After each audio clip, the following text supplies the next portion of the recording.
नमस्कार दोस्तों, स्वागत है आप सभी का हिंदी स्टडी में। और आशा करती हूँ आप सभी स्वस्थ होंगे और अच्छे से तैयारी कर रहे होंगे।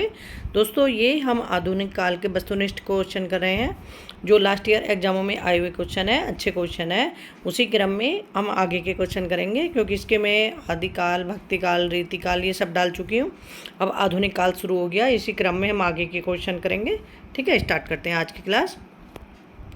भारत भारती काव्य का प्रकाशन कब हुआ? तो भारत भारती काव्य का प्रकाशन कब हुआ?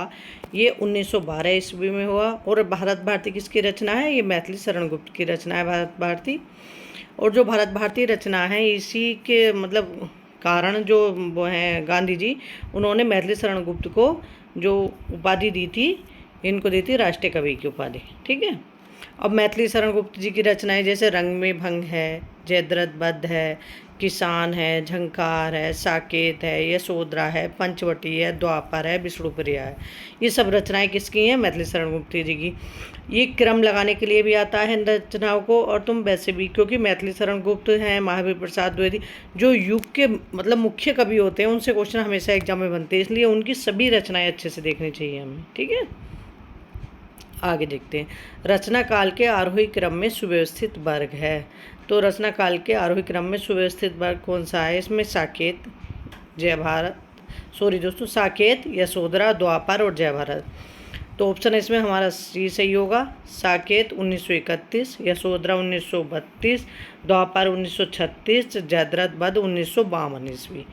ठीक है, इस तरह से ऑप्शन हमारा सी सही होगा। खड़ी बोली हिंदी का प्रथम महाकाव्य कौन सा है? तो खड़ी बोली हिंदी का प्रथम महाकाव्य कौन सा है?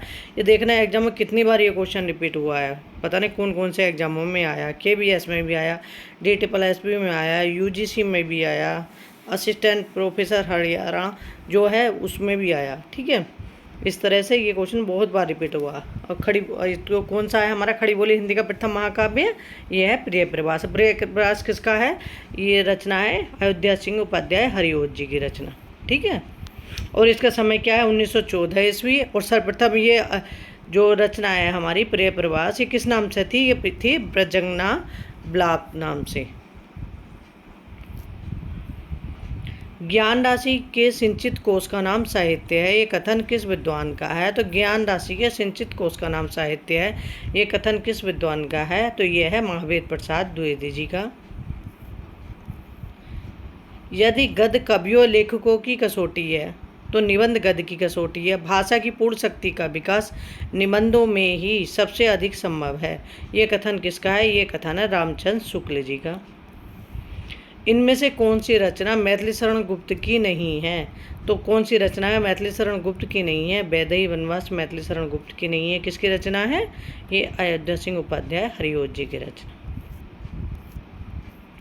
यदि द्विवेदी जी न उठ खड़े होते तो जैसे अव्यवस्थित, व्याकरण विरुद्ध और ऊट पटांग भाषा चारों ओर दिखाई पड़ती थी, उसकी परंपरा जल्दी न रुकती, यह कथन किसका है?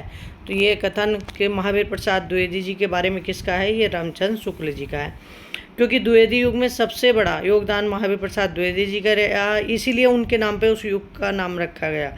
क्योंकि जैसे भारतेंदु जी ने भारतेंदु युग में सबसे महत्वपूर्ण योगदान दिया, वही ये है कि द्विवेदी युग में सबसे महत्वपूर्ण योगदान इनका रहा। क्योंकि गद्य की रचना तो थी खड़ी बोली, लेकिन पद की रचना खड़ी बोली नहीं थी, लेकिन द्विवेदी युग में आके ही पद की रचना भी खड़ी बोली होगी।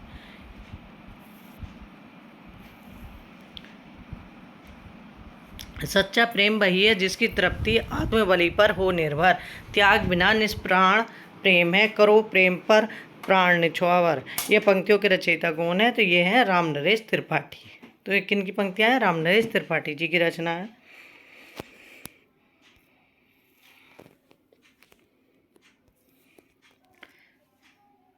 अब इसमें से ये पंक्तियां दे रखी, चाहा नहीं सम्राटों की, ये पुष्प की अभिलाषा जो है, जो पुष्प की अभिलाषा इनकी कविता है माखनलाल चतुर्वेदी जी की, उसकी पंक्तियां हैं ये कि चाहा नहीं सम्राटों के सब पर हे हरि डाला जाऊं। ठीक है, हो जाने दो गर्क नशे में, मत पड़ने दो फर्क नशे में, ये किसकी पंक्तियां हैं? ये हैं बालकृष्ण शर्मा नवीन की, ये भी एग्जाम में पूछी गई हैं। मैथिली शरण गुप्त कृत यशोधरा की विधा है। तो मैथिली शरण गुप्त कृत यशोधरा किस विधा की रचना है? तो ये चंपू काव्य है। जकी उपनाम से कौन प्रसिद्ध हिंदी कविता उर्दू में गज़लें लिखता था? तो कौन सा कवि है जो उर्दू में गज़लें लिखता था जकी नाम से? तो वो थे जगन्नाथ दास रत्नाकर। और जगन्नाथ दास रत्नाकर के गुरु का नाम क्या था? वो था नवनीत चतुर्वेदी, नवनीत लाल चतुर्वेदी। और रत्नाकर क्या था? इनका उपनाम है। इनकी रचनाएं हैं जगन्नाथ दास रत्नाकर की गंगावतरण, उद्धव शतक, हरिचंद, हिंडोल, श्रृंगार लहरी, कलकासी, विराष्टक। ये सब किनकी रचनाएं हैं? जगन्नाथ दास रत्नाकर की।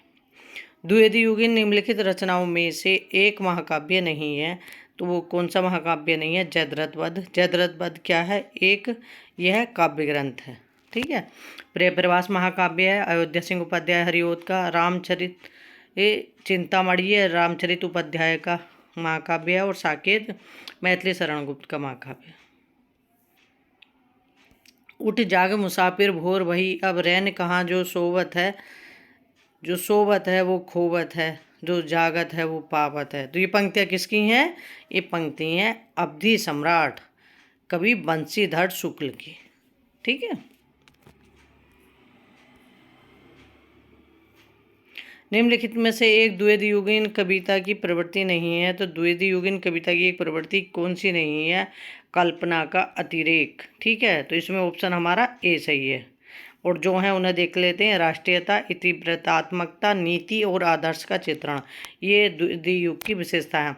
क्योंकि ऑप्शन में बहुत बार दे देते हैं और एग्जाम में पूछते हैं, 4 ऑप्शन देखे कि इसमें द्विवेदी युग की विशेषता कौन सी है, तो सबसे ज़्यादा इतिवृत्तात्मकता आई है अभी तक।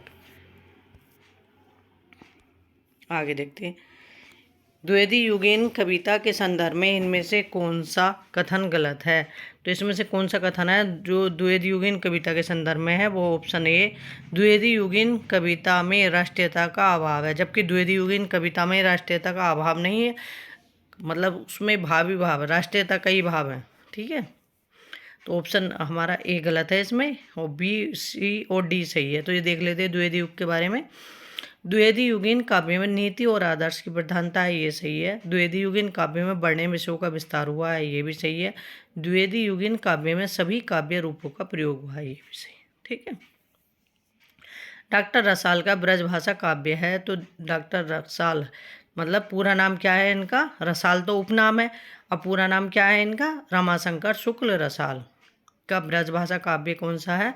तो ये है डॉक्टर रमाशंकर शुक्ल रसाल का है उद्धव शतक।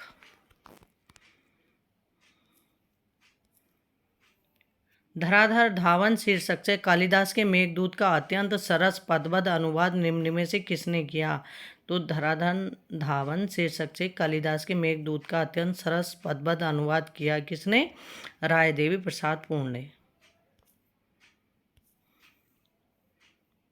राय देवी प्रसाद पूर्ण की एक रचना पूछी आती है स्वदेशी कुंडल, ठीक है। रचनाएं तो और भी हैं लेकिन स्वदेशी कुंडल ही पूछी गई रचना है इनकी। कविता प्रभावशाली रचना है जो पाठक की श्रोता के मन पर आनंदमयी प्रभाव डालती है। काव्य के संबंध में यह विचार किसके हैं? तो काव्य के संबंध में विचार है महावीर प्रसाद द्विवेदी जी के। इनमें कौन सा काव्य ग्रंथ मैथिली शरण गुप्त का ग्रंथ नहीं है?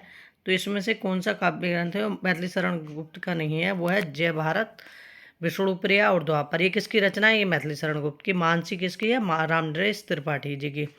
ये है मानसी मिलन पथिक स्वप्न मानसी किसकी रचना है?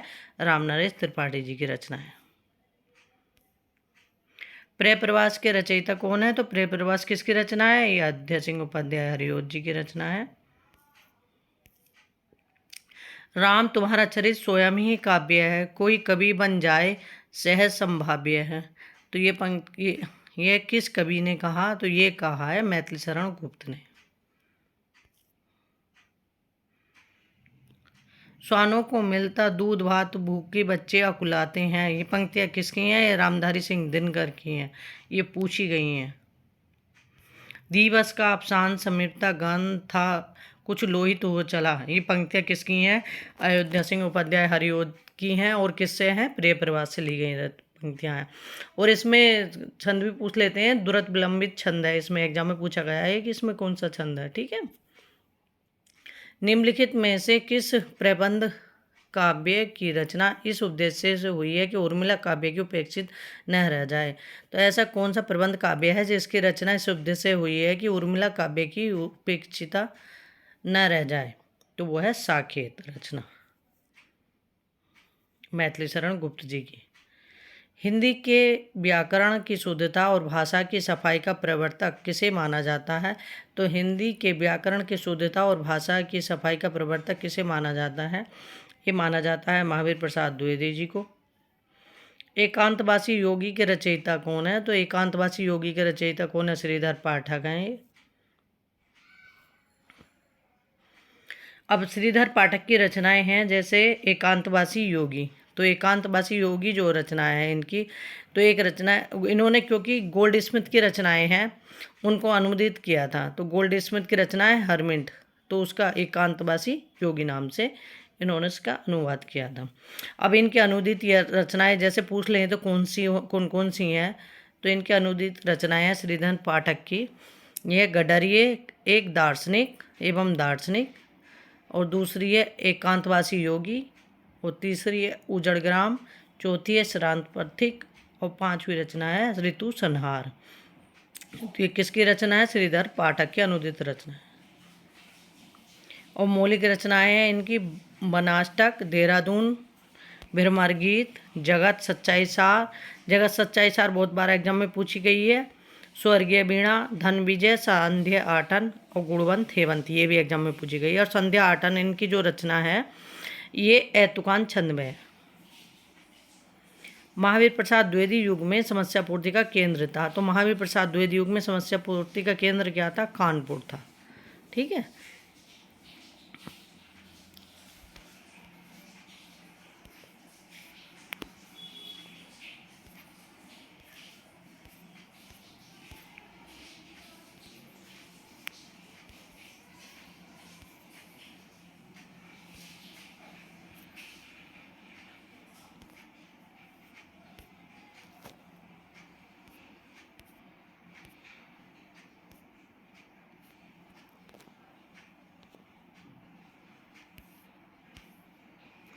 आगे देखते हैं। इसमें थोड़ी मिस्टेक हो गई, उसके लिए माफ़ी चाहती हूँ, सॉरी, क्योंकि आगे पीछे उसे पृष्ठ आगे पीछे करो तो उसमें कुछ ना कुछ हो जाता है ये थोड़ा सा। ठीक है, आगे देखते हैं। 106 के बाद 107 नंबर का क्वेश्चन है हमारा। मेघनाद वध नाम से हिंदी में अंग्रेजी उपन्यास माइकल का अनुवाद किसने किया? तो माइकल का अनुवाद किसने किया? मैथिली शरण गुप्त ने किया था। कवि सम्राट की उपाधि किसे दी गई थी? तो कवि सम्राट की उपाधि किसे दी थी? अयोध्या उपाध्याय हरिऔध को। और गणपति चंद्र गुप्त ने इन्होंने जो हरिऔध जी को आधुनिक काल का सूरदास भी कहा है। गोल्ड स्मिथ कृत हरमिट तथा डिटर्जेंट विलेज का हिंदी अनुवाद किसने किया? तो वो किया था श्रीधर पाठक ने। हिंदी में स्वच्छंदता शब्द का सर्वप्रथम प्रयोग किया किसने? तो स्वच्छंदता शब्द का सर्वप्रथम प्रयोग किसने किया हिंदी में? तो वो किया था मुकुटधर पांडे ने। किस साहित्यकार ने राष्ट्रीय को सगुण मूर्ति सर्वेश की कहकर इनकी वंदना की है? तो ऐसा कौन सा साहित्यकार है जिसने राष्ट्रीय को सगुण मूर्ति सर्वेश की कहकर इसकी वंदना की है? वो है मैथिली शरण गुप्त। प्रकाशन वर्ष के अनुसार मैथिली शरण गुप्त की रचनाओं का सही कालक्रम किस विकल्प में है? तो वो है भारत भारती, साकेत, यशोधरा और विष्णुप्रिया। ठीक है, तो इसमें ऑप्शन हमारा डी सही होगा। भारत भारती 1912 ईस्वी, साकेत 1931 ईस्वी, यशोधरा 1932 ईस्वी, विष्णुप्रिया 1957 ईस्वी। रामनरेश त्रिपाठी द्वारा संकलित संपादित कविता कौमुदी संग्रह से संबंधित कौन सा कथन सही नहीं है? तो वो ऑप्शन हमारा COD सही नहीं है। यह संग्रह 10 खंडों में विभक्त है, तो ये गलत है, क्योंकि रामनरेश त्रिपाठी जी का जो संकलन है ये 8 कविता कौमुदी जो है 8 खंडों में विभक्त है, तो इसमें ऑप्शन हमारा ए जो है वो गलत है। बाकी 3 BCOD ये तीनों ऑप्शन सही है। ठीक है, इनमें हिंदी और उर्दू की कविताएं संकलित है, ये सही है। बांग्ला और संस्कृत की कविताओं को भी इस संग्रह में सम्मिलित किया गया है, ये भी सही है। इसके एक भाग में ग्राम गीतों का भी संग्रह किया गया है, ये भी सही है। ठीक है, और ये कितने खंडों में विभक्त है? 8 खंडों में विभक्त है, ना कि 10 में। तो इसमें ऑप्शन ए गलत है हमारा।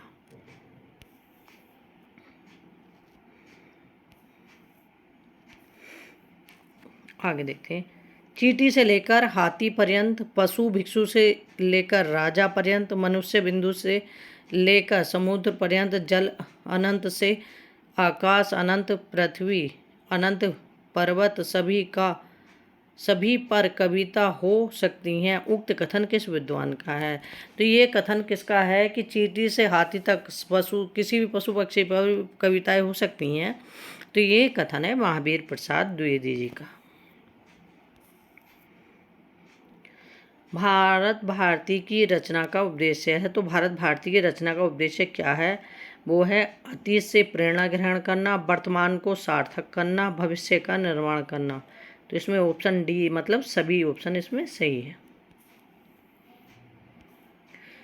हरिओद कृत उस महाकाव्य का नाम लिखिए जिसमें संस्कृत छंदों का प्रयोग हुआ है। तो हरिओद जी की कौन सी रचना है जिसमें संस्कृत छंदों का प्रयोग हुआ है? तो वो है प्रिय प्रभात, जिसमें संस्कृत छंदों का प्रयोग हुआ है। इसमें कृष्ण के बचपन से लेकर मथुरा प्रस्थान तक का वर्णन है। और कई बार रचनाएं एग्जाम में आ जाती है तो उसमें दे देते हैं कि इसमें से राम से संबंधित कौन सी रचनाएं हैं। जो प्रिय प्रभा से कृष्ण से संबंधित है, और महाप्रस्थान वो भी कृष्ण से संबंधित है रचना। ठीक है, इस तरह से जो 4 ऑप्शन दे देते हैं, तो इसलिए थोड़ा सा ये चीज़ें भी ध्यान रखोगे किसका नायक कौन है, तो उस चीज़ का, जैसे रश्मिरथी में कर्ण है, इस तरह से। ठीक है, और इसके सर्ग भी पूछे गए हैं एग्जाम में कि प्रिय प्रवास में कितने सर्ग हैं? तो इसमें 17 सर्ग हैं। किस कवि को राष्ट्रीय कवि की उपाधि मिली है? तो मैथिली शरण गुप्त को राष्ट्रीय कवि की उपाधि मिली है।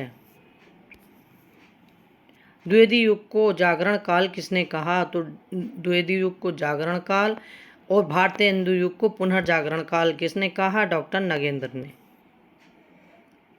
रामचंद्र शुक्ल जी ने क्या कहा? इसे द्वितीय उत्थान नई धारा, और इसका समय जो माना है वो 1893 ईस्वी से 1918 ईस्वी था।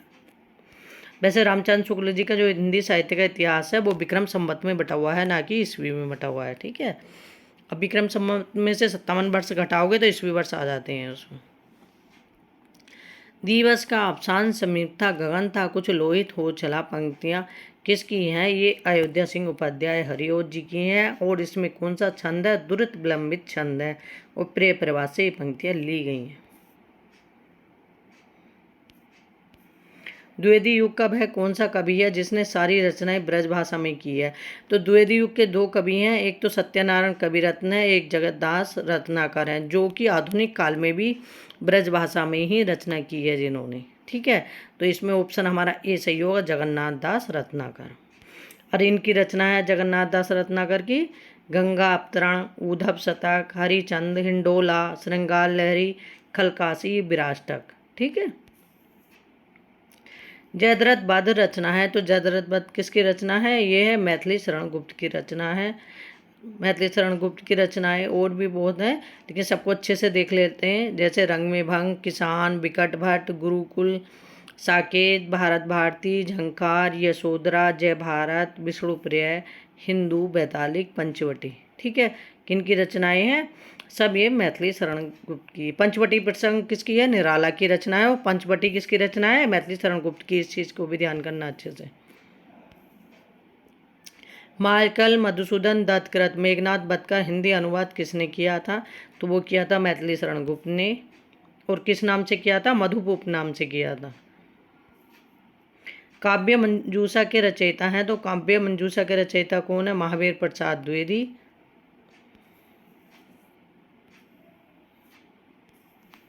आगे देखते हैं। निम्न में से कौन सी रचना मैथिली शरण गुप्त की नहीं है? तो इसमें मैथिली शरण गुप्त की रचना कौन सी नहीं है? प्रिय प्रवास। ये प्रिय प्रकाश किसकी है? अयोध्या सिंह उपाध्याय हरिओद की रचना है। इनमें से कौन सी रचना रामनरेश त्रिपाठी की नहीं है? तो श्रांत पथिक जो है ये रामनरेश त्रिपाठी की नहीं है। अब देखो, पथिक और श्रांत पथिक दोनों दे रखी है इसमें रचनाएं। तो इसमें जो श्रांत पथिक है ये रामनरेश त्रिपाठी की नहीं है। पथिक स्वप्न मिलन और मानसी, ये किसकी रचना है? रामनरेश त्रिपाठी जी की रचना है। अयोध्या सिंह उपाध्याय हरिऔध का प्रसिद्ध काव्य है, तो अयोध्या सिंह उपाध्याय हरिऔध का प्रसिद्ध काव्य है प्रिय प्रभास। इनमें मैथिली शरण गुप्त की रचना नहीं है, तो हमें बताना इसमें मैथिली शरण गुप्त की रचना कौन सी नहीं है। तो प्रेम पथिक किसकी रचना है? प्रेम पथिक मैथिली शरण गुप्त की रचना नहीं है, बल्कि किसकी है? जयशंकर प्रसाद की रचना है प्रेम पथिक। अब पथिक में प्रेम पथिक भी है और पथिक भी है, इसी तरह से मैं अभी ऊपर बता रही थी पथिक। तो इस तरह से पथिक में कन्फ्यूजन हो जाता, जो रचनाएं मिलती जुलती होती हैं उन्हें एक स्थान पर लिख लिया कहीं और एक आध बार देखोगे तो बस फिर भूलते नहीं, क्योंकि याद ऐसा नहीं है कि हम जो मतलब पढ़ के याद करें वही चीज़ें याद है। हमारी आंखें भी हमारे याद करने में बहुत बड़ा मतलब भूमिका निभाती हैं। हम जैसे कोई देख लेते हैं कि हमने कहीं ना कहीं देखा है, तो शब्द भी हमें इस तरह से ही याद आ जाते हैं कि हमने ये कहीं ना कहीं देखा है, तो इसका ऑप्शन ये सही हो सकता है। ठीक है। और सबसे बड़ी बात यह है, एग्जाम में कभी भी क्वेश्चन करो ना, तो जो सबसे पहले माइंड में आए तो वही उसका आंसर सही होता है, उसे दोबारा मत बदलो। क्वेश्चन को अगर आपने आंसर दे दिया ना, तो उस आंसर को दोबारा मत बदलना, क्योंकि हमेशा जब भी बदलोगे ना वो आंसर गलत ही होगा। बहुत कम है कि एक चांस कि हाँ सही होगा, नहीं तो ज़्यादातर वो गलत ही होता है। ठीक है। शुक्ल जी के अनुसार मैथिली शरण गुप्त है, तो शुक्ल जी के अनुसार मैथिली शरण गुप्त कौन है? सामंजस्यवादी कवि हैं। और जो कुछ शुक्ल मैथिली शरण गुप्त कहते हैं, वो कहते हैं, वो जो अपने आप को मानते हैं कि मैं केवल कौटुंबिक कवि मात्र। तो जैसे क्वेश्चन आ जाए कि कौन सा कवि है जो अपने आप को स्वयं कौटुंबिक कवि मात्र मानता है, तो वो है मैथिली शरण गुप्त। गुप्त जी वास्तव में सामंजस्यवादी कवि हैं, प्रतिक्रिया का प्रदर्शन करने वाले अथवा मद में झूमने वाले कवि नहीं। मैथिली शरण गुप्त पर यह मंतव्य निम्नलिखित विचारकों में से किसका है? तो ये है रामचंद्र शुक्ल जी का। मैथिली शरण गुप्त की निम्नलिखित रचनाओं में से कौन सी अनुदित मौलिक नहीं है? तो मतलब कौन सी अनुदित है, मौलिक नहीं है? तो वो है मेघनाद वध।